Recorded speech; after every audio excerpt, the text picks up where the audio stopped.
Hello friend, कैसे हैं आप लोग। आशा और उम्मीद करते हैं आप स्वस्थ होंगे। तो आप लोग को पता चल गया होगा कल 69th मेंस का रिजल्ट आ गया और अराउंड 3500 लोगों ने पेपर दिया था जिसमें 1000 का रिजल्ट आया है। ये नंबर अराउंड 2.5 लाख से ये नंबर पहुंचा है, 1000 पे आया है। इसमें से भी 350 के आसपास ये नंबर रहेगा जो सेलेक्ट होंगे फाइनली। तो ये टफ कंपटीशन बहुत है। इतने टफ कंपटीशन में आप लोगों को अपना नाम, अपना रोल नंबर लाना है। और उसमें भी आप लोगों को पता ही है कि इस बार मैक्सिमम सीट अच्छी आ रही है। तो पिछली बार तक ये था कि 69 में कि अच्छी सीटें नहीं थी, तो बहुत सारे बच्चे जो पहले सेलेक्टेड हैं वो लोग अपीयर नहीं हुए थे। तो ये इस बार वो लोग भी सब अपीयर होंगे। तो बस ये सारी बातें करने का एक ही मतलब है कि अपने आप को कटिबद्ध करें, फर्म बिलीव करें कि अगर इसमें अच्छा करना है तो आपको बहुत मेहनत करना होगा। विदाउट हार्ड वर्क नहीं आप सक्सीड कर सकते हैं इस एग्ज़ाम में, समझ गए। तो फिर हम लोग जो 40 डेज प्लान चल रहा था, आज हम लोग कल का हमारा डे जो ब्रेक था उसके बाद आज हम लोग डे 11 पे आए हैं।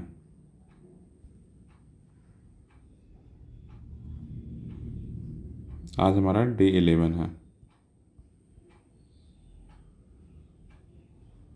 और डे 11 से हम लोग शुरू करेंगे जो हमारा टारगेट है। क्या टारगेट है कि प्रीलिम्स में हम लोग आज से ज्योग्राफी देखेंगे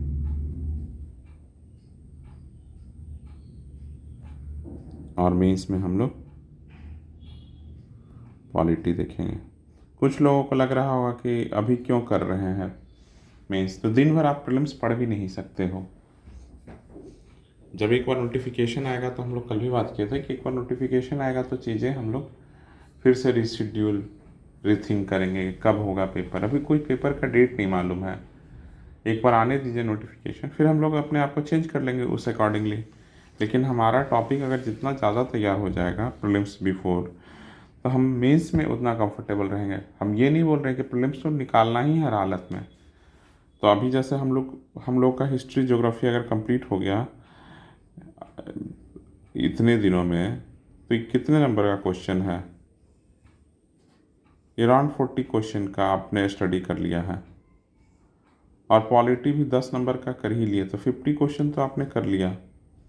और प्लस इकोनॉमी कर लिया है, तो 5-7 अगर इकोनॉमी बजट छोड़ दिए तो 57 नंबर की तो आपकी तैयारी हो ही चुकी है।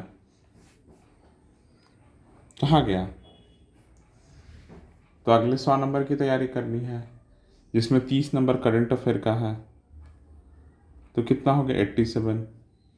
10 नंबर मैथ का है तो हो गया 97। तो अब अपने पास करना क्या रह जाएगा जब ये इतना पोर्शन कंप्लीट कर देंगे। तो साइंस का 30 क्वेश्चन साइंस पढ़ना रहेगा मेन, 30 क्वेश्चन। और क्या पढ़ना रहेगा, बजट और इकोनॉमी सर्वे पढ़ना रहेगा। और क्या पढ़ना है, करंट अफेयर है पढ़ना। और और रह जाएगा थोड़ा सा एनिशिएट टेबल। तब भी आप देख रहे हैं कि कितना आपका पोर्शन कंप्लीट हो जाएगा अगर सिर्फ हम करंट अफेयर और साइंस ये सब कितने, एक महीने काफ़ी है अगर हम लोग अच्छे से कर रहे हैं तो। लेकिन हम लोगों को अच्छे से करना होगा, समझ गए। अब जैसे ज्योग्राफी पढ़ रहे हैं तो ज्योग्राफी के हम पढ़ रहे हैं तो अच्छे से पढ़ें कि सारे सवाल हो जाए। चलिए, तो आज हम लोग ज्योग्राफी में शुरू करेंगे। ये थोड़ा वीडियो आज लंबा होगा कुछ, तो आप लोग धैर्य से देखिएगा और अंतिम तक देखिएगा। ये नहीं कि आप स्किप करके चले गए, तब कुछ फ़ायदा नहीं है। अगर नहीं देखना है तो शुरू में ही स्किप कर दिया कीजिए, अगर देख रहे हैं तो पूरा देखिए। अब जैसे हम लोग शुरू करेंगे एनसीईआरटी का, एनसीईआरटी 11th का उठाएंगे।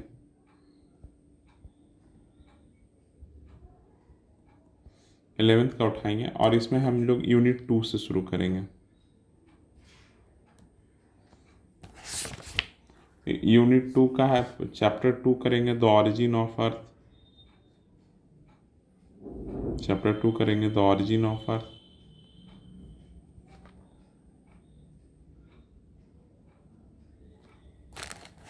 और इंटीरियर ऑफ अर्थ।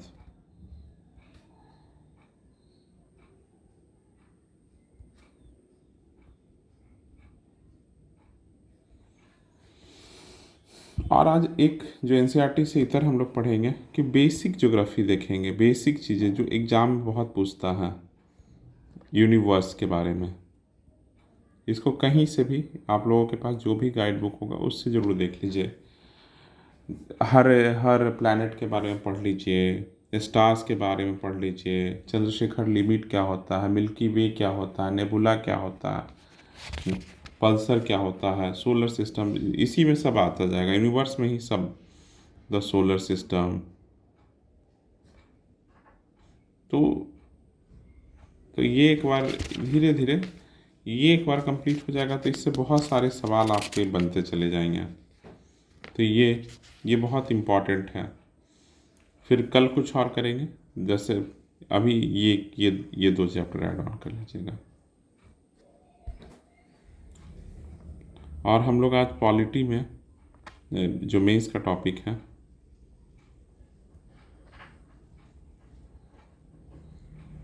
पॉलिटी करने से पहले हम लोग प्रीवियस ईयर का देखते हैं कौन कौन सा टॉपिक से कौन कौन सा क्वेश्चन आया है, एक बार चेक कर लेते हैं। मैंने लिस्ट डाउन किया है, आप लोग उसको एक बार देखिए।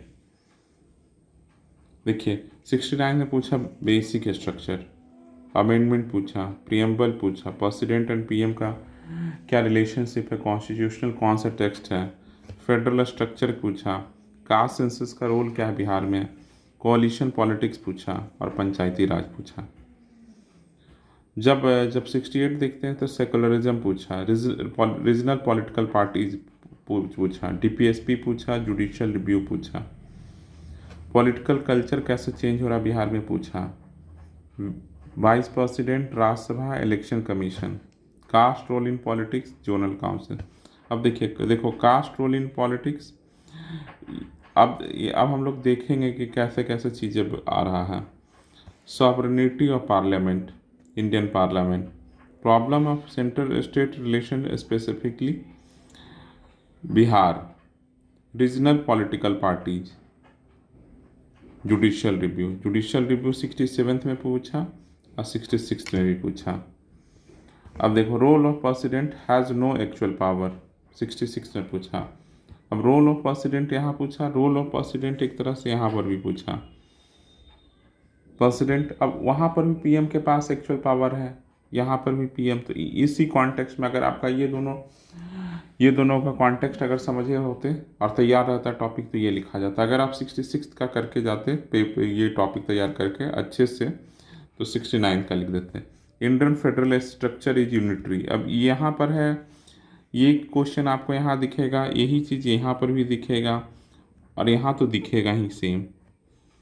तो ये कितना इम्पॉर्टेंट है। Parliament of an Indian parliament of India is an effective forum of national integrity. अब पार्लियामेंट पूछा, तो अब यहाँ पर ये अगर पार्लियामेंट अगर आप अच्छे से कर लिए तो ये क्वेश्चन कर सकते हैं। और अनइवन डेवलपमेंट ऑफ स्टेट्स, अब देखो फंडामेंटल राइट बहुत कम पूछा है, देखो एक बार पूछा और उसमें वही कि लिमिटेशन है फंडामेंटल, इसका क्वेश्चन आप लोग एक बार क्वेश्चन को जरूर देखिए, 65-4 तक देखिए एक बार क्वेश्चन को और खुद से लिखिए। खुद से लिखेंगे तो आपको आप समझ पाइएगा कि कहाँ से क्वेश्चन बन रहा। हम अभी भी बहुत चीज़ आपको समझाते हैं। Indian parliament is non sovereign, ये 65 में पूछा, अगर 65 कोई करके गया होगा तो कौन सा कर लेगा, ये कर लेगा, 67 कर लेगा, 6 से 65 का टॉपिक करना था नॉन सॉवरेन, तो ये पूछा सॉवरेनिटी ऑफ पार्लियामेंट। तो सब में एक कॉन्टेक्स्ट होगा। अगर कभी भी पार्लियामेंट सॉवरेनिटी दिखानी या नहीं दिखानी तो दिखाएंगे, अगर नहीं दिखानी तो पहले दिखाएंगे, नहीं दिखाएंगे कि नहीं ये parliament sovereignty this reason but है सॉवरेन दिस रीजन। अब इसके लिए क्या कर सकते हैं, वे फॉरवर्ड क्या है, दिस रीजन, कोई कमीशन कुछ कहा है दिस, तो यही अब क्वेश्चन पे डायरेक्ट क्वेश्चन के एंटी आर्गूमेंट देंगे फिर वे फॉरवर्ड देंगे, तो यही तो होता है सवाल। अब Indian sovereignty of Indian parliament का आपका अगर एक इंट्रोडक्शन तैयार है तो आप इंट्रोडक्शन वही दीजिएगा, कंक्लूजन तैयार है तो वही दीजिएगा। सॉवरेन हो, नॉन सॉवरेन हो, क्वासी फेडरल हो, कुछ भी, जो भी सॉवरेनिटी पे जो भी सवाल आएगा तो ऐसा आप दे सकते हैं। अब इंडियन पॉलिटिकल पार्टीज वाला एक हमेशा आता है। तो ये सब कुछ कुछ सवाल है, तो आप लोग समझ रहे हैं ना कि कैसे चीज़ों को हम लोग कर सकते हैं। तो हम लोग आज दो टॉपिक उठाएंगे। तो हम लोगों ने देखा कि सबसे इम्पॉर्टेंट है फेडरल स्ट्रक्चर। तो हम लोग सेंट्रल स्टेट रिलेशनशिप को शुरू करते हैं, और आज हम लोग इसी को अच्छे से खंगालते हैं। सेंट्रल स्टेट रिलेशन,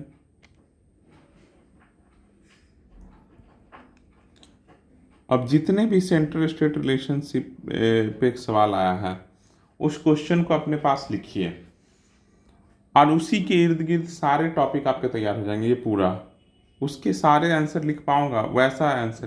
तो क्वेश्चन एक बार खुद लिखिए, central state relation, federal structure,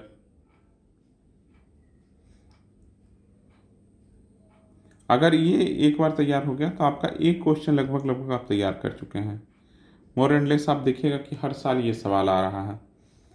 तो आप पहले सारे क्वेश्चंस को लिखिए, सारे क्वेश्चन को लिस्ट डाउन कीजिए, फिर अपने आंसर को उस तरह से मोल्ड कीजिए। और सब में एक ही इंट्रोडक्शन कंक्लूजन सब में एक रहेगा, वे फॉरवर्ड एक रहेगा। आपका टेम्पलेट तैयार है, टेम्पलेट तैयार करना बहुत ज़रूरी है। एग्जामिनेशन हॉल में जाकर सोचना नहीं है कि इसका आंसर ये लिखते हैं, ये लिखते हैं, ये लिखते हैं, ऐसा नहीं करना। ऐसा करते हैं वैसा करते नहीं, टेम्पलेट तैयार कीजिए कि सेंट्रल स्टेट रिलेशन का आएगा तो मैं तो यही इंट्रो लिखूंगा और कंक्लूजन यही लिखूंगा। इसमें कोई फिलोसफर का नाम दे दीजिएगा कि ये फिलोसफर ये बोले हैं, इनका ये सुधार है। तो ऐसा सोच सकते हैं आप। तो इस तरह से तैयारी कीजिए। तो आज हम लोग दो टॉपिक, एक ही टॉपिक है बेसिकली, एक ही टॉपिक आज करेंगे और अच्छे से करेंगे। आज आप लोग का थोड़ा काम ज़्यादा रहेगा क्योंकि लिस्ट डाउन कीजिएगा सबसे पहले सारे क्वेश्चन को जो इससे रिलेटेड हैं। और ये 69th BPSC से लेकर 56 तक कर लीजिए, तब क्या रेंज ऑफ क्वेश्चन पता चल जाएगा। आप देख ही रहे हैं रिपीटेशन हो रहा क्वेश्चंस का, तो इधर उधर भागने से, नए क्वेश्चन भागने से पहले इन सारे क्वेश्चनों पे कमांड करें। पहले तो 4 ही क्वेश्चन आता था ना, तो ज़्यादा क्वेश्चन होगा नहीं, मुश्किल से 6-7 क्वेश्चन होगा इस टॉपिक से। चलिए आप लोग तैयार कीजिए टॉपिक, और मैं अब सोचा हूँ कि डेली कुछ ना कुछ मेंस का खास कर टॉपिक पे एक वीडियो अब डेली डाला करूँगा कि आप लोग कैसे कर रहे हैं। आप, मुझे नहीं पता, आप लोगों को भी थोड़ा आइडिया होता रहे कि इस डायरेक्शन में हम सोच रहे हैं कि नहीं सोच रहे हैं।